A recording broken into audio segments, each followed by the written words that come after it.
Hey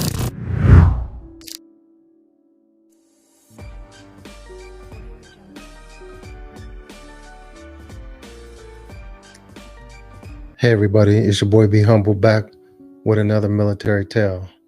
But this isn't a military tale. This is a story that happened right before the pandemic, 2019. The basis of the story is I want you to know sometimes you never know what people are into or what they've been through. With that being said, cue the intro. All right, so here we go. So the story is me and my son, Saturday mornings, we'll go to the gym over in Bowie, Maryland. The name of the gym is Sports Fit in Bowie. There's also one in Laurel, Maryland as well. So when we would go shoot around for a little bit, and then we would do TRX. So TRX is on the other side of the gym, and then you got the free weights on the other side. So there was this one guy who would always be in there doing free weights, and after he do a set, he would come walk around, and when he would come around, he would see us, me and my son working out. He would always speak, I see y'all, dap me up, good looking, stuff like that. And then he would walk off. One day he introduced himself, but unfortunately I kind of had my AirPods in, so I didn't really catch his name that well, but I knew what he was talking about. So as time goes on, every Saturday I would see him. Then eventually, one Saturday he disappeared, and I stopped seeing him come to the gym. I ain't think nothing of it. It happens all the time. You'll see somebody at the gym a lot, then disappear. Then eventually, it was a couple months past. I'm like, man, whatever happened to that guy, man? Where he at? And the same day I did that night, that Saturday night, on the news, his body was found at a recycling center. And how they found him, it was just his torso is what they found.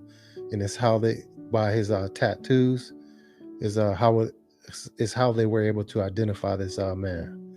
So for those who don't believe me, here's a story to go with that.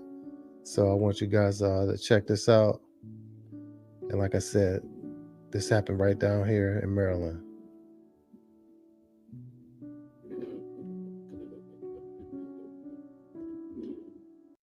Police are still searching for more evidence after the disappearance of 42-year-old John Stevens and the discovery of his dismembered body on a conveyor belt at the Baltimore County Acceptance main recycling plant in Cockeysville. We hope to find some, but it's not pertinent for us to find the limbs of this man in order for us to continue with the investigation on this case. Stevens had been missing from Laurel since December 3rd.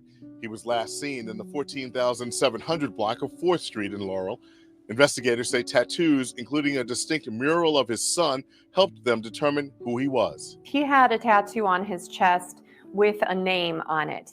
And with that name, we were able to track down this person and get in touch with the Laurel Police Department that had made the missing person report. The medical examiner calls Stevens' death a homicide, but says the cause is undetermined, and police aren't sure of a motive. It is still too early in our investigation for us to lean one way or another as to a motive for this man's death.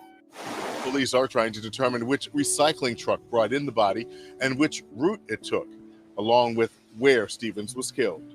Because the body was wrapped up in a tarp, it is possible that the body was transferred to another area. It could have been Baltimore County, it could have been Cecil County, it could have been Harford County, it even could have been committed in Laurel and then transferred somewhere else and then put onto this recycle truck and brought to the Baltimore County Recycle Center. Now, we also learned today. Man, it's very unfortunate that happened to that brother, man. He seemed like a pretty good guy, but at the end of the day, you never know what people are into, man. So with that being said, I'm out.